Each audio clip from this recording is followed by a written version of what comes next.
Hey, welcome in to another edition of the North Idaho Prepcast here on IdahoSports.com. It's episode 8, and we are moving along through that football season and much more. Even got golf state tournament coming up next week. There's lots to get into. I'm Hayden Uhlencott, and we have two guests on here. Our co-host, of course, the man from Cornerstone Insurance, Ryan Skaggs. How you doing, Ryan?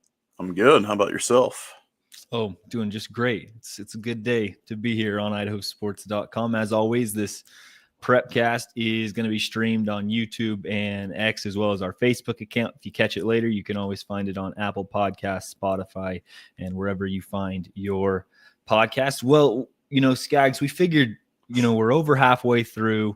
We obviously know a little bit about North Idaho sports, but there's someone in the Idaho sports world that knows way more than us about North Idaho and also about the whole state.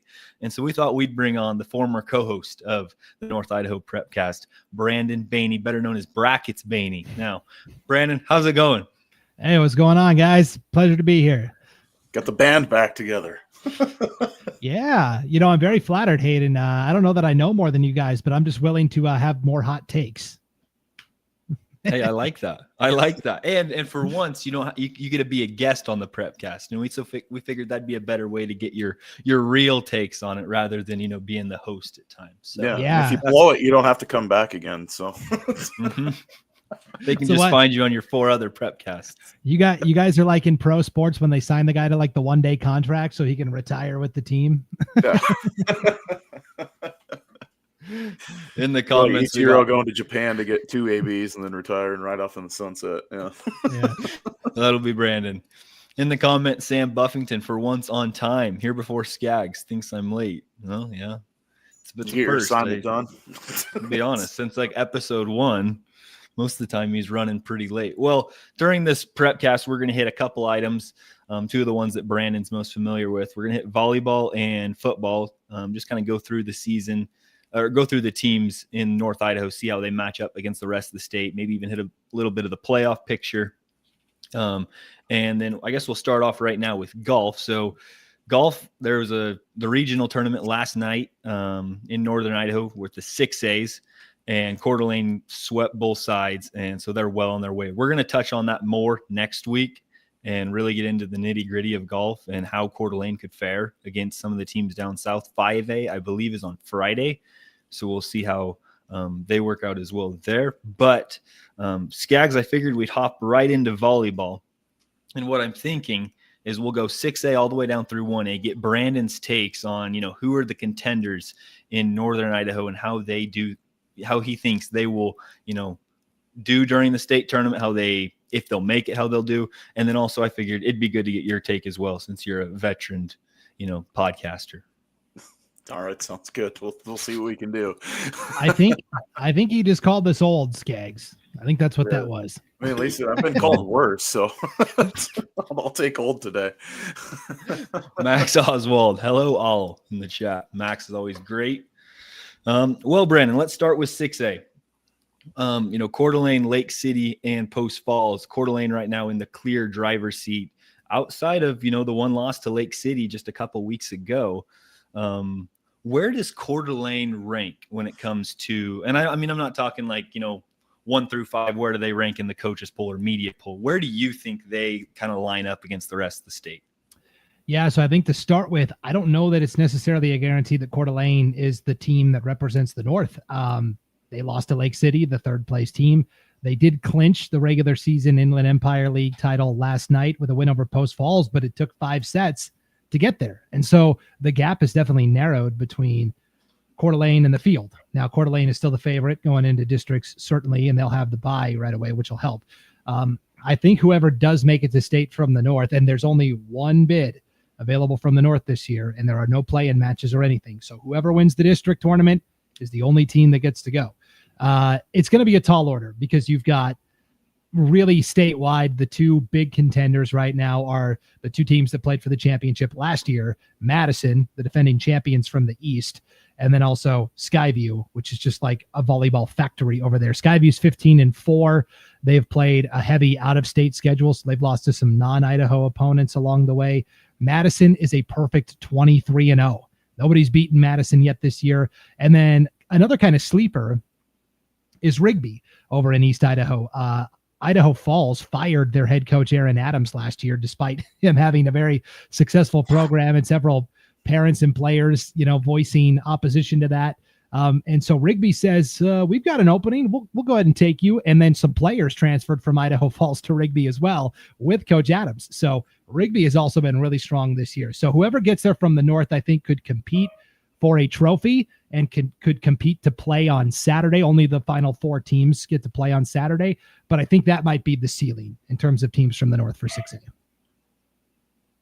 Skaggs, I'll ask you this, Skaggs. Who do you think would be the best fit to upset Coeur d'Alene between the two of them, or whether it's Lake City or Post Falls? We've seen them be pushed by both, and obviously losing to Lake City, and then they came back and took care of Lake City pretty handily the next meeting in the return trip. But just based on what's set up, I think Post Falls is kind of the one team I look at that could be the most set up to push them. I mean, getting them to 5, they've played Coeur d'Alene pretty tough. I mean, that's probably my pick outside, if we're going in that 3-team group. And then to go back to your first initial question too, about how does Coeur d'Alene stack up against the rest of 6A and 5A, we're going to see it this weekend. They're going to head down to Rocky Mountain for the Rocky Mountain Invitational, where Rocky's going to be there and a bunch of other, 6A teams from the SIC. So we're going to see real soon, the level of play from Coeur d'Alene at that tournament. But as far as within the IEL, Coeur d'Alene did take care of business for the regular season, but districts is never a guarantee. We've seen in the past, the 2 or even the 3 seed make it to state, just getting on a hot roll. So, but I think of the teams that are left, I think Post Falls probably has the best chance. I think I would probably agree with that, just as how dominant Coeur d'Alene was the next time they got to play Lake City. It didn't seem very, very close. Okay, Brandon, 5A. Right now, Lewiston is in the lead. They have a 3-1 conference record. They're 12-5 overall. Lakeland, the team last year that ended up second in state tournament.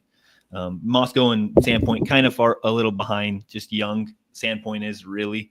What would you expect out of 5A? Or who do you even expect to win 5A? Yeah, I did see a question come in the chat real quick from Sam Buffington. Is Skyview in the Rocky Mountain Invite? No, Sam, they are not. They're going to the Varsity Power Classic in Redondo Beach, California. So they're going to be playing a little extra level of competition this weekend, Sam. They're going to Redondo Beach, which I'm kind of insanely jealous of. That's a beautiful area over there. So anyways, back. What was your question, Hayden? Yeah. Well, Sorry. It's kind of an upgrade. No, you're good. In 5A, who do we expect? We talk about, Lewiston or Lakeland. Who do you think's expected to win? And then do they match up with some of the better teams down south in 5A? Yeah, I really thought last year was Lakeland's year. They went into state as the number 1 seed. I picked them in the preseason to win the 5A championship. They got all the way to the champ. They lost to Twin Falls, the 8 seed, right away on day 1, battled all the way back to play Twin Falls again in the championship, just couldn't quite deliver. And so I really thought Lakeland's shot was last year, and yet they have already beaten Lewiston this year in a sweep, 3-0, and they still have the back end of the schedule with Lewiston, Sandpoint, and Moscow still all to come. Their 3-3 record in conference includes a loss to Coeur d'Alene, a loss to Post Falls, no shame there, but a 3-0 loss to Sandpoint. And so I think Lakeland early on was figuring out new pieces. They did lose some tremendous athletes last year to graduation. And so until Lewiston shows me that they can beat Lakeland in that head-to-head matchup, and the rematch is coming next Thursday, I think I still lean the Hawks as the favorite there. There are 1.5 bids available to state this year, so whoever takes second could potentially earn a spot to state via a play-in match. They would have to play the champion from District 5, which is probably going to be Pocatello. So that would be a very hard – Pocatello is very good, like top 3 team in the state. So really it's probably going to be one team from the north, and I think either team, Lewiston or Lakeland, could get there. I'd give Lakeland the nod right now, though. Yeah, I'd agree. I think Lakeland, just the pedigree. And I would say exactly what Brandon said about like figuring out the pieces within the lineup. I mean, they played with their front line a little bit. They played with, subs and who's coming in, who's coming off, and how things worked, and they figured it out. I mean, and then, I don't take some of the losses that they took over the weekend at that tournament in Spokane as being a big negative. I mean, they played some of the better teams in the state of Washington in 3A and 4A. So, you can take those losses with a grain of salt, in my opinion, because I think that they're still one of the better teams in 4A or 5A in Idaho. And that's not slighting the Bengals at all either. I think Lewiston's playing really, really well. Lakeland showed the dominance in the previous match, so we can go based off of what we've seen already to kind of make our guesses. But, if Lakeland does slip in the district tournament, I think that bodes better for the IEL of getting 2 teams into the state tournament. If Lakeland has to go to that play-in game, I think that they've got the better chance of winning a play-in game. But I think Lakeland, if you're your coach, you're kind of just looking like, hey, we just need to win out and take care of business. Because, I mean, it's the back end of the schedule is pretty favorable. I mean, they've got Lake City, Lewiston, Timberlake, Sandpoint, and Moscow. Sandpoint's at home, Moscow's at home, and they're at Lewiston. So, that definitely they can bankroll some wins on this back end of the season to kind of make things look a little bit better in the record column. No, I did. Sure. I did want to note too, just real quick, Hayden, last night, Lakeland beat Timberlake in the annual school district battle at their 3-1. It was senior night for the Hawks, only 2 seniors this year, which kind of tells you kind of the reloading they've had to do. But something bigger than the game. This was pretty cool last night. There was an 8-year-old girl from Rathdrum named Mila, and through the Make-A-Wish Foundation, she was able to be an honorary team member for the night. She was introduced before the game. The crowd went wild. She got to sit on the bench with the varsity girls. I just can't even imagine what that meant to that 8-year-old girl through the Make-A-Wish Foundation. So that was a pretty special thing going on at Lakeland High School in Rathdrum last night. So yeah, super great. That's super cool. Yeah, absolutely. Thank you for bringing that up. Those are the things that, sometimes we miss that are always cool to get brought up throughout the year. Well, speaking of Timberlake right now in the driver's seat in 4A, and I don't think Bonners Ferry is going to catch him. Who knows? What do you expect if Timberlake makes it to state? Is there any chance that they have it contending in the 4A ranks? Well, interestingly, at the 4A level, Timberlake, we think, is probably going to win the district title. They would have to win a play-in game, a play-in match against the 3rd place team from District 3. And District 3's got some pretty decent teams lined up. When you think about when you think about McCall Donnelly has been good in the past, but this year really the top 3, Coal Valley Christian, Fruitland, and Weiser, are all really good teams. So Timberlake, I'm not sure is even guaranteed a spot at state. They'll have their chance to get there via the play-in match. It's going to be a very difficult opponent, whoever they face. And then if they get there, I think if they could win a match at state, I think that'd be pretty big progress for them because going 2-and-out, has happened a lot to whoever's represented the North lately. The big players statewide are, like I mentioned, Coal Valley Christian, Fruitland, Kimberly's pretty good. South Fremont's decent, but really Bear Lake's 25-3. I was going to say the overwhelming favorite though for the championship is Bear Lake. They were the champion last year. They're 25-3. They brought back pretty much everybody from last year's team. So I think everybody's playing for second at 4A this year. Well, good to know Timberlake's not too far behind everybody else. That's right. Can't feel too bad about the year. All right. 3A is where, Skaggs and I think we're the most excited. You have this Kellogg team in there. The only loss of the year was just this last weekend against Gonzaga Prep, who's the number 1 team in 4A in Washington. So really good. They went to the Sheridan Welch crossover and beat everybody that they played, except, like we mentioned, Gonzaga Prep. They seem like the clear favorites out of the Central Idaho League. Priest River, maybe they could sneak in. But what do you expect from Kellogg at state, and could the other teams have any chance? I don't know the classifications yet. It's too early for me. I don't look at the districts yet. Yeah, this is a Kellogg team that has been fueled by not revenge, but finishing the job, because last year they came into districts as the number 1 overall seed, and they went 2-and-out on their home floor. In fact, that district tournament was crazy last year. The top 2 seeds both lost out, and it was actually the number 3 seed Grangeville that got to state last year, I believe, from that district. So ever since that happened last year, it's been kind of revenge, this Kellogg team has been very motivated. I think they knew that they were going to have a pretty special team this year. They went to the Ryrie Bulldog Bash tournament to open up the season in August, knowing that they would face, some of the best teams from East Idaho. They did beat Ryrie at that tournament. We think Ryrie is pretty good. Last year, the top 2 seeds, Kellogg and Orofino, both lost, and it was right away.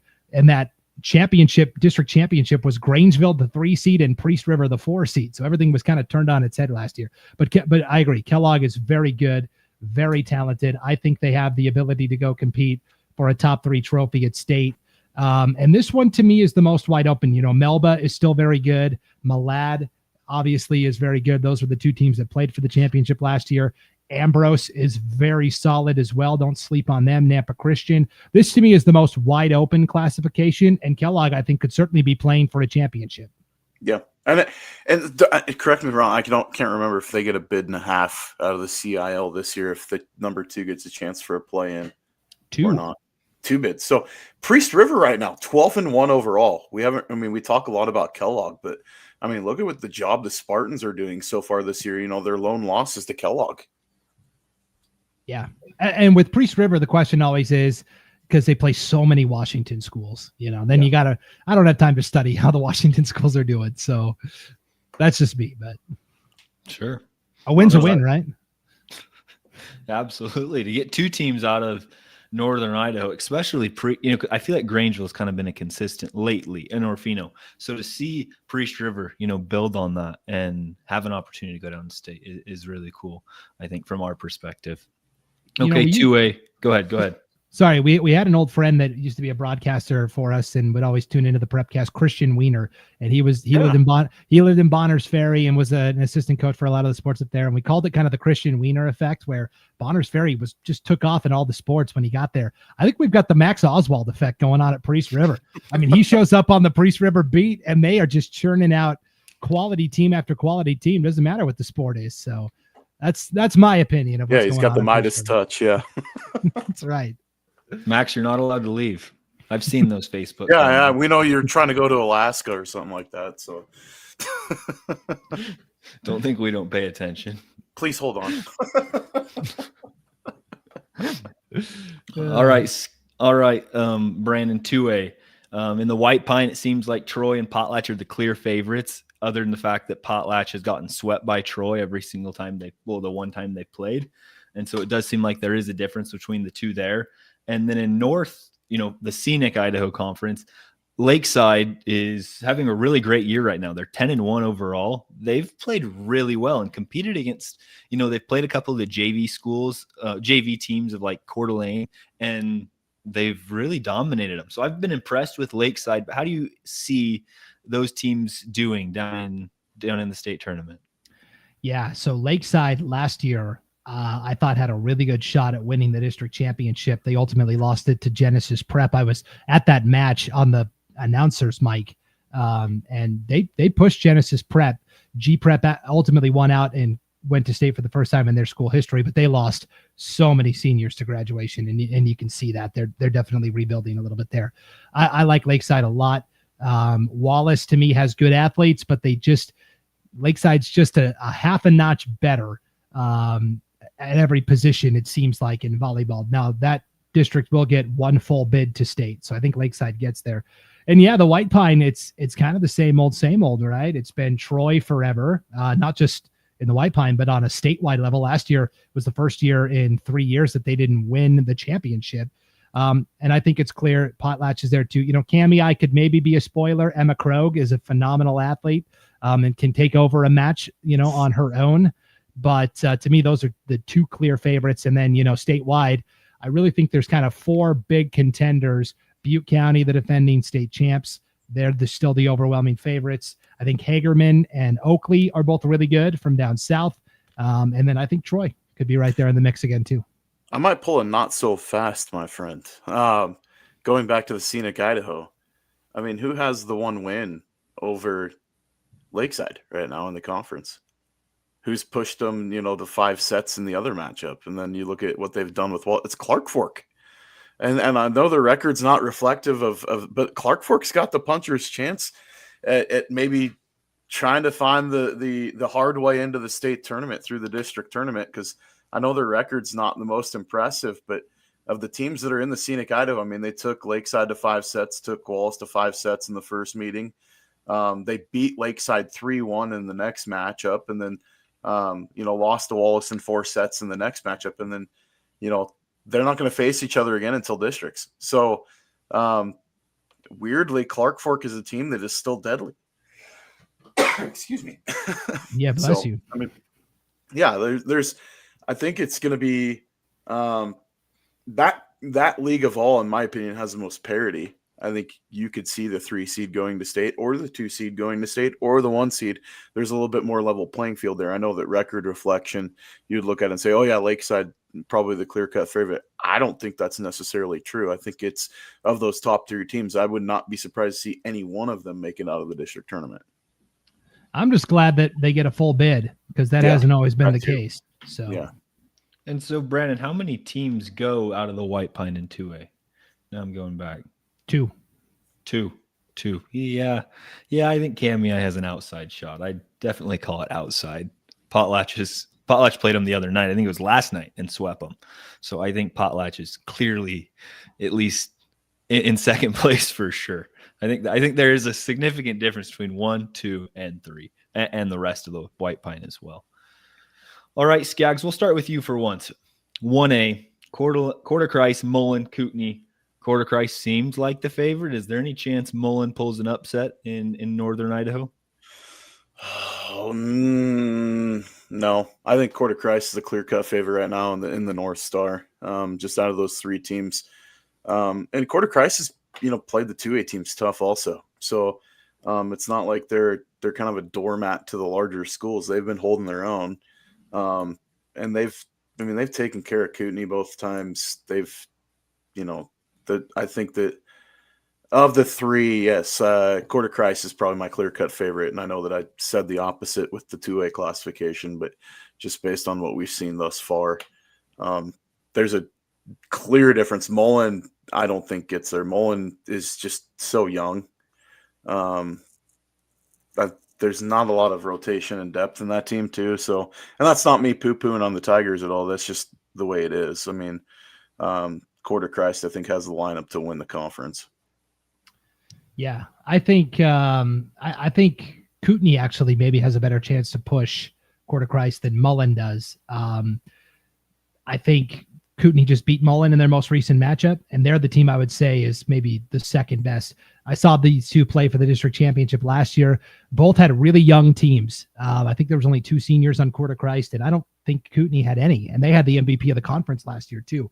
Kootenai's got a really young group of like freshmen and sophomores that are coming through right now, and I think with another year, they could be ready to push Quarter Christ a little more. But I think this is Quarter Christ's district certainly. Last year, Quarter Christ won the district, and then had to play the second place team from the White Pine League over in District 2 in a play-in match. St. John Bosco as the 4 seed took second last year, and then St. John Bosco beat Quarter Christ to go to state for, I believe, the first time in their school history. So it was kind of interesting. This year, the league gets 1 whole bid, and so I expect Quarter Christ for the first time in school history, which, they've only been open, less than 5 years, but they will be at state volleyball for the first time. Good. And in the White Pine, at the beginning of the year, Skaggs and I thought, well, Timberline, they've put together this miraculous run. They knocked off Genesee. They beat a couple of words in my mouth. Schools. Hey, we were impressed.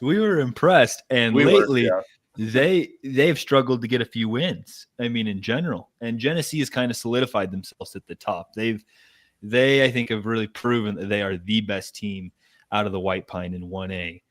Is there anyone that you see that could maybe upend them? And then heading into 1A state tournament, we have Rockland there.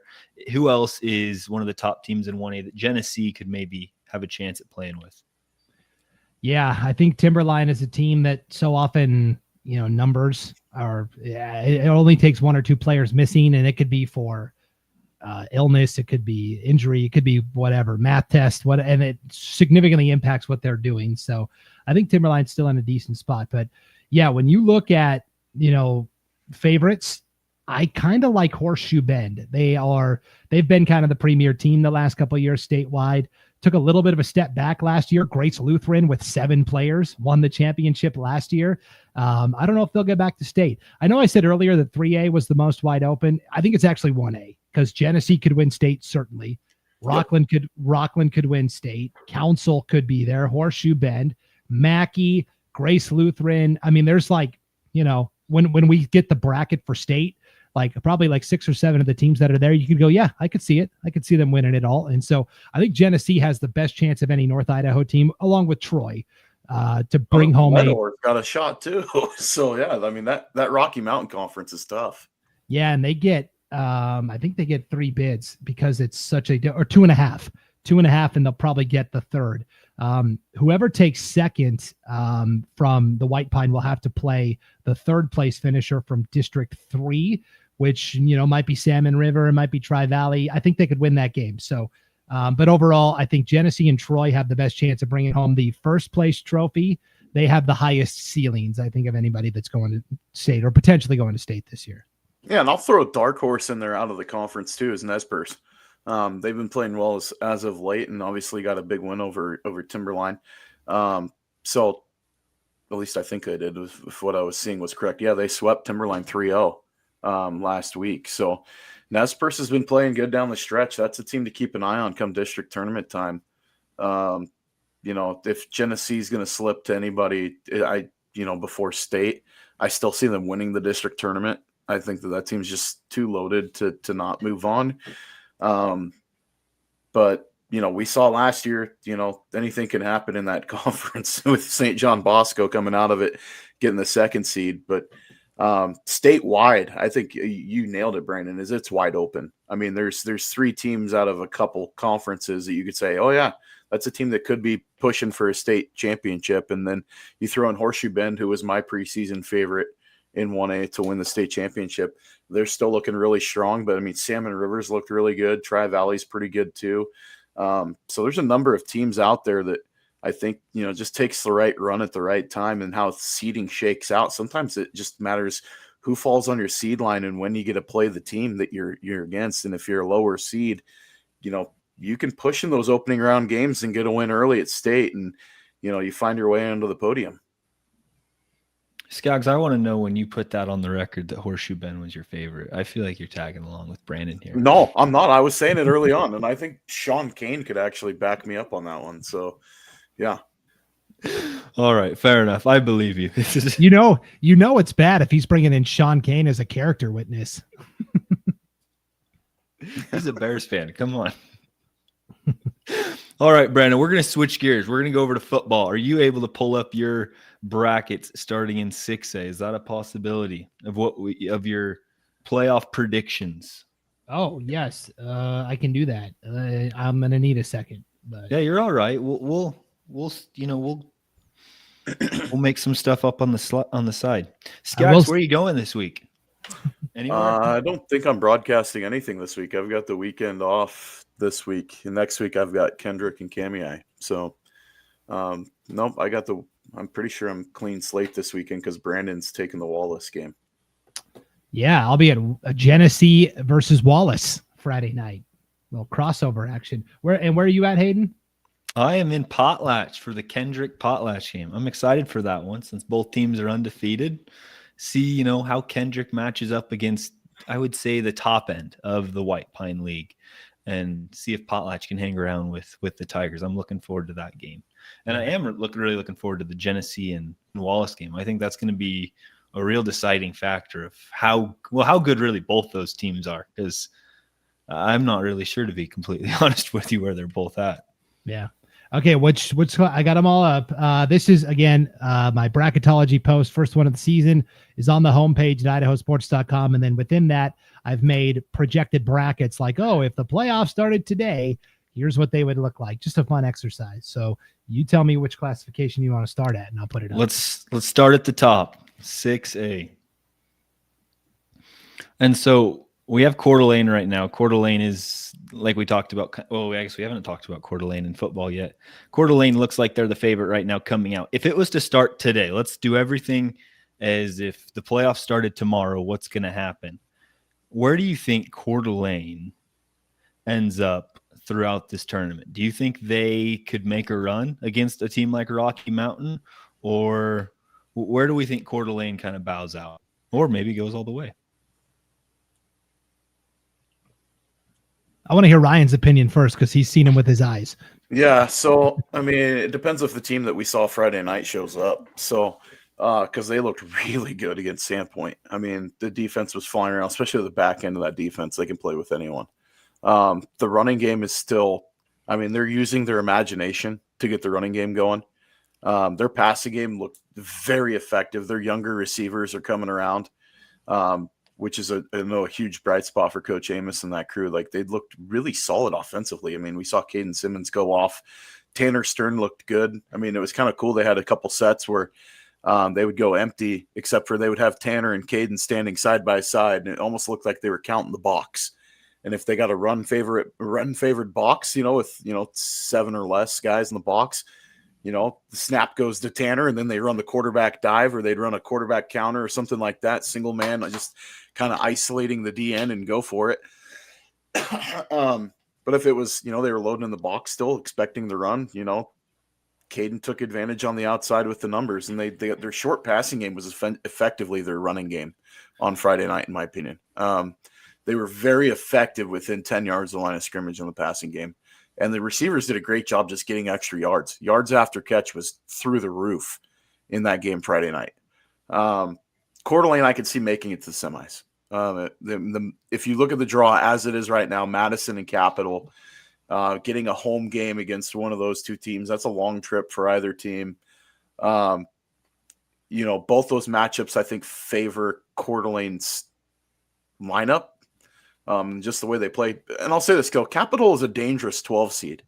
Their record may not indicate that they're 2-3 on the season.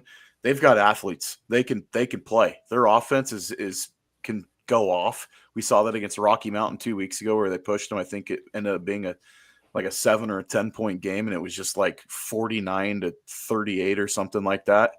And in the chat too, I mean, the screen game from Coeur d'Alene looked great. And Kevin Buckout saw that. And that was a factor in the game. It really was. I mean, especially teams, if they want to come after, Simmons and pin their ears back and throw the blitz at him, they took advantage of the screen game and really put it to Sandpoint in that situation. So I could see Coeur d'Alene make it to the semis. Rocky's good. I mean, they've got D1 talent every corner of that team. That's a really tough matchup on the road, at Rocky in the semis. They bring the noise. Is it a winnable game? I think, yeah, it's depending on which team shows up and doesn't, but I see Coeur d'Alene as a semifinal team. I think the Max Prep seeding right here has it correct with Coeur d'Alene at 4. Yeah, I think they have ceiling of a championship. I could see that. Rocky Mountain, if that's what the matchup ends up being, and I'm with you, Skaggs. Madison would be a tough opponent. Capital would be a tough opponent. I do think Coeur d'Alene, their strength is also kind of Madison's strength. Like, Madison's strength is its offensive and defensive line. I think Coeur d'Alene can neutralize that a little bit. And I think, let's say they play Rocky Mountain in the semis here. This could easily be Eagle as well. It just depends on who wins that SIC championship. Rocky Mountain's defense has been a little leaky this year. Yeah. I mean, they've given up some big plays. They have some big play guys, but like Coeur d'Alene's the type of team that says, all right, you want to get into a shootout? We can do that. Yep. We can put the clamps on you defensively too. So I do think that there's championship game potential for Coeur d'Alene. But I could also see, I don't know if they'd lose in the quarterfinals just because the home field advantage of somebody having to travel all the way to Coeur d'Alene very rarely loses at home in the playoffs. It's very surprising when they do. So I think semifinals, definitely, championship game, possibly, depending on the opponent. Yeah, and we already seen them play against Rigby this year. I mean, granted, it was week 1, but it was kind of a tough matchup for them. I agree with you. Coeur d'Alene can handle themselves against a pass-heavy attack. It's the running games, the last couple of years that have really given, and this year, that gives them fits. I mean, Rigby exposed them in the run, and Silverton, Oregon was able to run effectively on Coeur d'Alene too in that loss. But Coeur d'Alene is really, I think that of all the teams that have cleaned things up mid-season, they've really clean things up. Like, I mean, I kind of say that tongue in cheek, but like they've been able to figure things out within their lineup. And I'll say this too, that linebacking core from Coeur d'Alene is as good as you'll find in the state of Idaho. Those kids go sideline to sideline, hair on fire, and just play. And I was super impressed. And they were really good last year. They were all juniors last year, and now they're back. But yeah, the Coeur d'Alene team, the ceiling championship, yeah, I think they've got a realistic shot. I think the likely scenario is they go to the semis. In the chat, Frank Salsa, CHS penalties are hurting them this year. I would honestly probably agree with you there. The point you brought up, Brandon, about Rocky, I expected Rocky to have a really good defense this year. I mean, maybe that was kind of a hot take at the time, but you're right. That might actually be a better matchup if they get Rocky instead of Eagle. So yep. I don't know. That would be an interesting matchup if they get there. All right, Brandon, swing it over to 5A. This is the one I think at least I'm excited for with Sandpoint and Lakeland. But where do you expect these two teams to match up against a really good 5A classification? Yeah, I'll note too, Lewiston, we're projecting to get into the playoffs also. Basically, if you have a pulse, you're in at the 5A level because 16 teams get in. I think it's ironic right now that the matchup in the first round for Lewiston would be the same as it was last year at Twin Falls, just a different seeding there, which would be interesting. But yeah, the big story here is Lakeland and Sandpoint, 4 and 5 in the Max Preps rankings, if you look on the right side of the screen. And yet one of them will automatically be relegated to the 9th seed or worse because the top 8 seeds are awarded based on representation. This happened last year. Lewiston was the 9 seed, despite being like 5th or 6th in Max Preps. So that game between, and Lewiston will still have something to say about it, but let's just say Sandpoint and Lakeland get to their matchup and it's for the championship in the IEL. That's going to be monumental because you're looking at not just one home playoff game, but a second home playoff game, whereas the loser is pretty much hitting the road for the entirety of the postseason. And so that is a monumental game with huge stakes. I do think Lakeland and Sandpoint, let's say this is the bracket and how it played out. I like Sandpoint to beat Century. And then they would have to go to Hillcrest, and that would be tough. Certainly, I think maybe the journey ends there. Lakeland, I think, could beat Shelley. I think they could beat Minico, and then they would have to go to Hillcrest. So really, I think for Lakeland and Sandpoint, priority number 1 is winning the IEL. Priority number 2 is trying to nudge past either Skyline or Bishop Kelly, get on the opposite side of that bracket, stay away from Hillcrest as long as you can. That's my opinion. Something to keep an eye on too is the Max Preps rankings. If you look at the point disparity or the rating disparity between 3 and 4, and the remaining schedule, Lakeland's not getting any favors in their ranking. Playing Timberlake this weekend, like on Friday night. They're not going to get a lift there. Win over Sandpoint's going to gain them a little bit more points. Lewiston being in the top 10 helps. If they say they run the table, they go in undefeated, I don't think they can jump to 3. Sandpoint, if they run the table, I don't know if they get enough points, but they're going to get closer than Lakeland does to Skyline. And how big was that win at Twin Falls week 1 for Sandpoint? And if you talk about, I think you could talk to the coaches too. If you would trade a Coeur d'Alene win versus a Twin Falls win, they're going to take that Twin Falls win only because if you have the since you have the Twin Falls win, you're not going to drop as low as 7. Like I think Sandpoint, even if they say they lose to Lakeland, they're still going to be the 9 seed. I think there's just that much distance within the rankings. And I've been wrong in the past, but I've also been right thinking that I have some of it figured out and how it works. Because we've seen Sandpoint beat nobody and still jump into the 2 seed. Skyline, I think they've reached their max potential for rankings. I don't know if they're going to climb any higher than what they're at with their rating.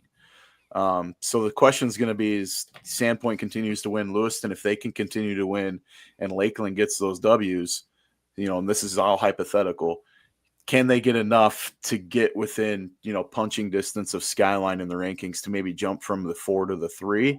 I don't know if it'll happen. That's a big ask, but of this draw too, I'll say the 4 seed for Lakeland, I think, is favorable. They played Hillcrest to the wire last year, and some Lakeland fans will say this. There's some questionable calls possibly in that game towards the end, but Hillcrest, of the teams, like they look really, really good. Their defense is a lot like Rocky Mountain. They've been giving up points. And, they gave up points to Shelley last weekend. So, is there a chance Lakeland's a more balanced team this year than they were last year? They relied a ton on Lovey to get things done. And I think Peyton Hillman's done a great job at quarterback, keeping that passing game moving. They keep teams honest and from either bailing too far on the back end or packing the box against the run. Tamagni's been great running the football. He's got great vision. Their offensive line, man, they've been hanging their hat. And I said this now that I've seen all of the teams in North Idaho in 5 and 6A in person, Lakeland has the best offensive line of any of them. Like that I've seen with in person, that's the best offensive line group of any team in North Idaho. And that's going to get you a really long ways come the playoff time if you get consistent play out of your offensive line. Well, Kevin Buckhout disagrees with you. Sandpoint had an angry vibe at practice this week. He probably lost to Coeur d'Alene. He probably listened to me on Gem State game day last night. Like I said this week, I pinned that game because I want to see how Sandpoint responds to a little adversity and losing that game to Coeur d'Alene the way they did. I think they're a better team than the score indicated, but Coeur d'Alene took it to them. But that doesn't mean I'm writing off Sandpoint as a poo-poo, because I think Sandpoint with their offense against Hillcrest, that's a tough game for Hillcrest. It really is. Sandpoint's offense, the way they can move, that's not an easy game by any stretch for Hillcrest if Sandpoint gets out of the first round. Yeah, I had a chance to talk to Coach Knowles before that Pocatello game 2 weeks ago, and he basically I did, and I didn't like it. That's funny. Skaggs. You heard what you had to say. Coach Knowles basically, to me, sounded like a coach that like wins aren't enough because the goal is higher. And so like they had just gotten done like waxing Davis high from Washington. And I was like, hey, that's a big win. And he was like, yeah, we didn't really play that well though. I'm still looking for that polished effort. And so I think he said after the Coeur d'Alene game that, hey, this was good for us because now we got lots of things we can go back and work on. So I think Sandpoint, the goals, the standard is a little higher this season than usual. So yeah. Well, and they have, I think they've got, of all the teams too, they've got the reason to have that thought process. They've got a great quarterback, Buckhout's a stud. And, it just, Coeur d'Alene mixed up the coverages on him. And it just like, he didn't have necessarily a horrible game. I know that he had the ankle injury in the first quarter. He came back out and it just didn't look like he was able to push the ball down the field as well as he could. I don't know if it was related to the ankle or if it was just the receivers are having tough time getting off breaks. Brock Yarborough, I'll say this, is a freak of a route runner. And, he had himself a great ball game against a really good secondary. He played phenomenal against Coeur d'Alene. You get efforts like that. And if Maverick Gomez, I know that their family's been going through a tough time with a loss in the family. Just looked a little off Friday night. He didn't necessarily get as many targets as you normally would think. So, they figure that one out. Sheets is a good enough running back to keep the back end of defenses honest. So, they're not gonna bail, 6 guys in coverage. Sheets will make you pay, and he hits the hole hard. So, but yeah, I look at the Lakeland Sandpoint game in a couple weeks is just going to be, there is a ton on the line, ton at stake in that game. And I don't know if we've really had that in that game in quite a while. Yeah, Tina Hillman in the chat saying Lakeland's defense is legit, and she's not wrong there. They are. They're very good too. Yeah, very good. All right, Brandon, 4A, Bonners Ferry right now is the only team in. Is there any chance Bonners Ferry, as it lays, has a chance to upset Teton? Keenan Moss has had a heck of a year, bell cowing for this team. Do they have a chance? Hitting the road, that's a long trip from Bonners Ferry to Driggs. Those are 2 remote areas of Idaho. I would say that'd be a tough matchup for them. The bigger story is, does Bonners Ferry win the league? I think Moscow still, as the defending champs, will have something to say about that. But I am just stunned that Moscow is 16th in the Max Preps rankings, despite being 4-2. I didn't think their schedule was like that egregiously bad, but Ryan maybe could weigh in on this. I was very surprised to see Moscow that low, where now the path is for whoever it is from the north. You have to win the league, and that's it. There's not a second team that's getting in here. Yeah, I understand the regional scheduling for Moscow, but the Washington teams that they picked up on their schedule are not doing them any favors at all. So I mean, Clarkston, that's my alma mater, but they've been not good. So I don't want to poo-poo too much on the Bantams, but they're not having a good year. And so they're not, those teams that Moscow's got wins against are not taking care of business. Let's put it that way. So 4-2, but 16th in the Max Preps rankings. Look at their wins. Look at the overall record of the teams they've defeated. They've been playing a ton of 3A teams. That's just not going to lift you enough. Just because of the CIL, we've seen how much parity is within that conference. They're basically playing a CIL schedule plus their IML schedule, and then getting, 2 non-leagues against Washington schools. That's their schedule. And you look at 4A, I mean, that's not going to cut it when you got the likes of like Sugar, Homedale, Fruitland, Kimberly, Teton, and Weiser in the top 6. You're not going to find much. And then you throw in like American Falls, Buell, and Snake River, and South Fremont's like a pretty good team too. So, I mean, that's why. I mean, you haven't really played great teams. And so, I mean, as far as the rankings would indicate, and I'm not, taking a poop on, the 3A schools in the CIL, but you're a 5A school playing down there. I think there's a higher expectation for Moscow, and that's what the rankings are reflecting. I totally agree with you there, Skaggs. I mean, I don't know. It seems like their biggest game of the year was last week against Lakeland, and it wasn't even remotely close. I mean, No. Yeah, it's just tough for Moscow to, give them an. I mean, do I think they have a chance to beat Bonners Ferry? Absolutely. I think that's for real. But then you have to go play. I mean, you've got some athletes out there. Mm-hmm. But then go play Teton. I think that's a tough bid for him as well. Yeah. All right, Brandon, 3A. We'll fly through this one. St. Mary's right now is the winner right now at the moment. Skaggs is not a fan of it. Neither is anybody in Bonner County. What do you expect out of? Do you think St. Mary's could beat Priest River? And since Central Idaho is just granted this number 4 seed without fail, do you think they have any chance to make it any further than a team like Grangeville that had a lot of that was very promising and it never turned into anything? I think he was asking you, Ryan. Oh, sorry. Yeah. Priest River, do they have a chance of beating Priest River? Sorry, St. Mary's beating Priest River? I think, I mean, Priest River has been affected by injuries. They've a lot of their dudes in their lineup, especially on the front line, has been, it's been kind of a revolving door of who can they throw in.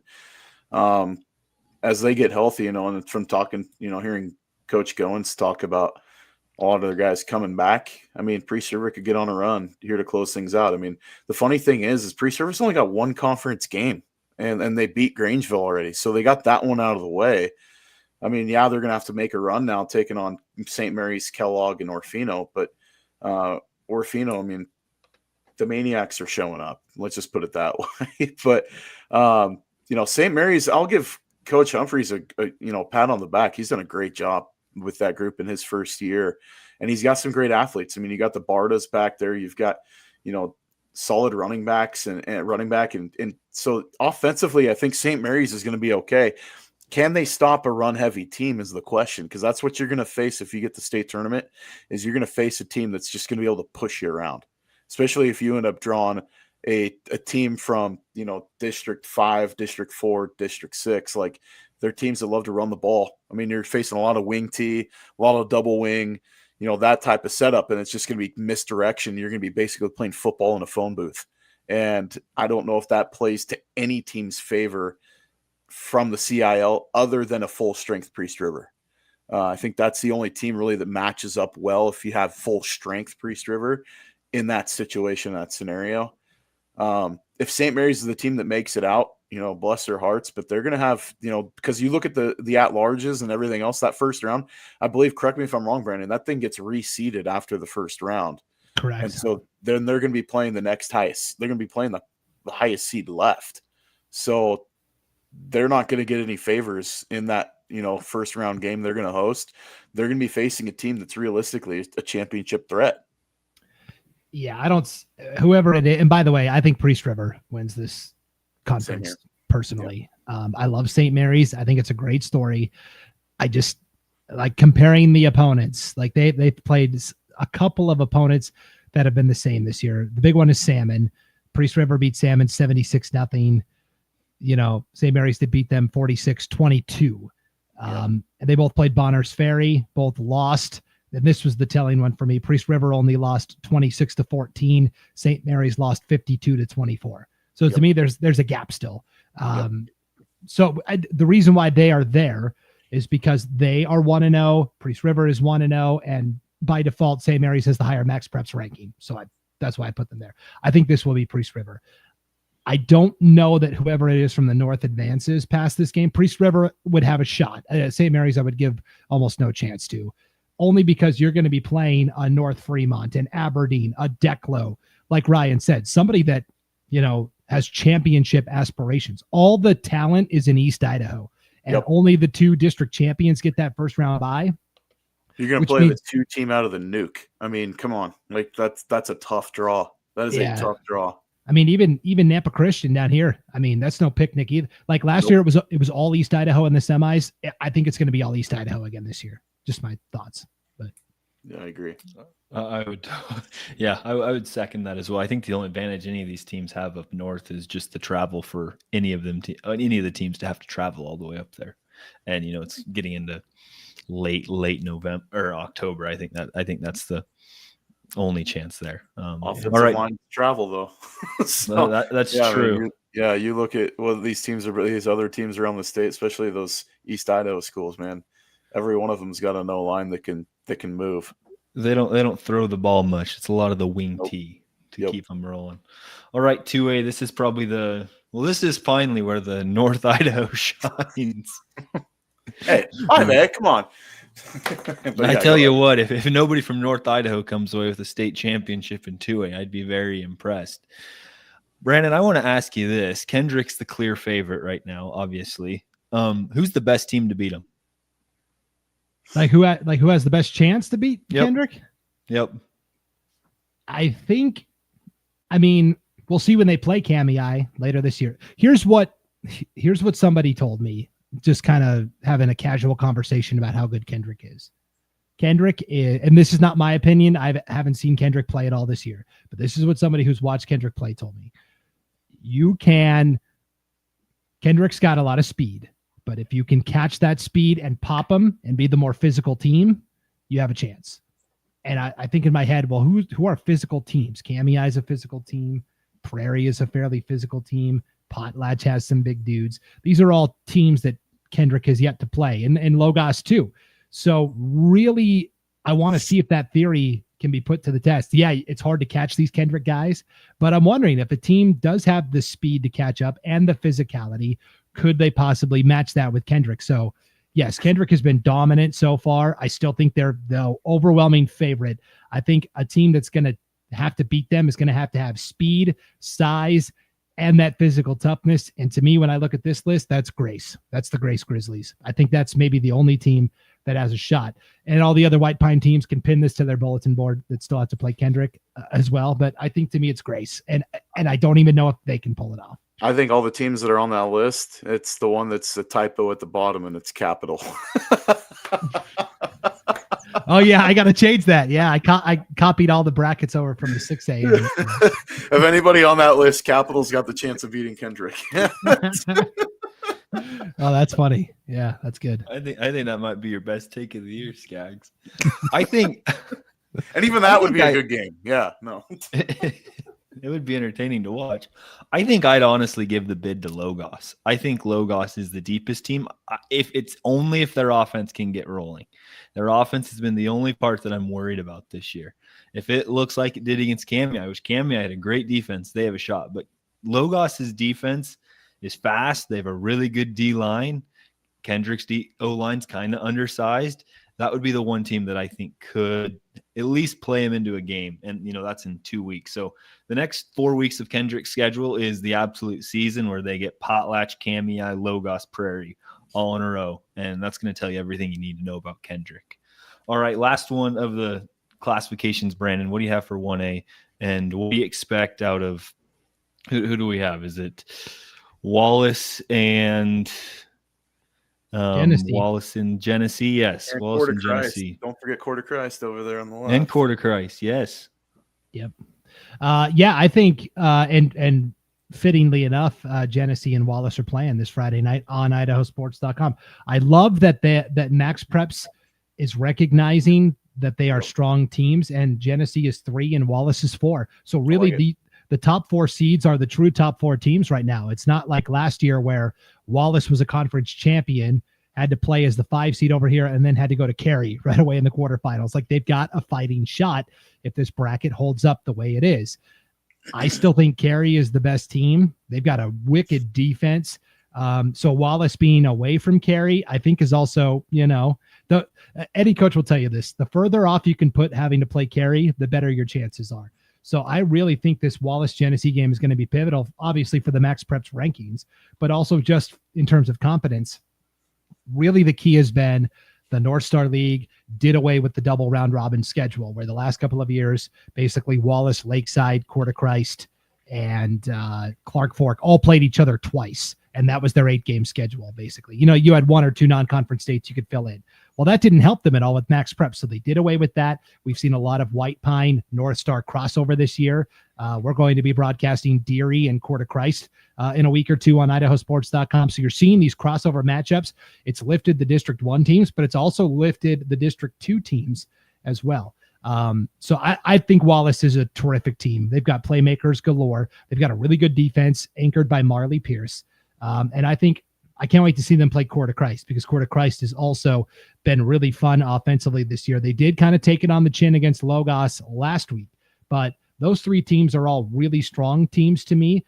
Like, I could see Coeur de Christ going to Garden Valley and we got Deary up there playing Rockland too. So yeah, I forgot about Deary. Yeah, and Deary sneaks in as the last team right now in as well. They're going to have to continue to play well to hold off some of these other teams from East Idaho potentially. But yeah, I think even Coeur de Christ could go on the road and get a playoff win against Garden Valley. Yep. And then they'd probably have to go right back to Tri Valley. But I think all 3 of those teams have really good potential. Absolutely. I would agree. And I like Wallace a lot. Cooper Miller we knew he was good as a freshman last year, but the moxie that he's shown this year, the decision making, I think has been kind of the game changer for him this year. He's really, I think it's more like cerebral, in his brain is where he's really excelled more than the physical talent, because the physical talent was present last year. But being able to see the game differently is where he's really stepped forward leaps and bounds. You got a really good running back behind him. You got some talent at the receiver position too. And then, like you said, hanging the hat on defense. They've been playing great defensively this season. Wallace is a dangerous team. I mean, I think that they could get slept on a little bit. That, if they make it to the semis with that offense and the way that they play defense, they've got a chance against Tri Valley. 100% they've got a chance to really make some noise. You look at Deary's the team. I mean, that's kind of sneaky, just being the last team in right now playing Rockland. If I'm Rockland, that's not a game I want. I mean, Deary still got some athletes. That was a team that was really good last year, in my opinion, that didn't really get a lot of fanfare around them. But Coeur de Christ is a team, definitely, in my opinion. How good is that Coeur de Christ Wallace game going to be in a few weeks? That's going to be a dynamite ball game. Coeur de Christ has probably maybe the second best running back in 1A. In Denke. Denke's a stud. I mean, he can just flat truck dudes, but then he's got the top end speed to pull away. And then you got some great talent on the outside for Grant Clemens to throw to. That's a team that's really put together nicely offensively. We did see Logos expose him a little bit on the defensive side of the ball. That's also a Logos team that's going to be playing 3A football next year.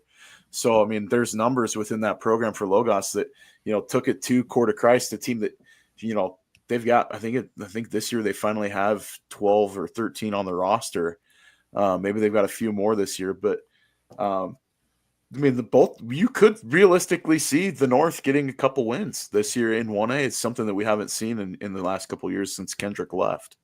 Yeah, I think Genesee and Wallace, the other key is that there's not one guy. Like, a lot of times in 8-man football, you're like, hey, if you stop this guy, like, you've got a shot.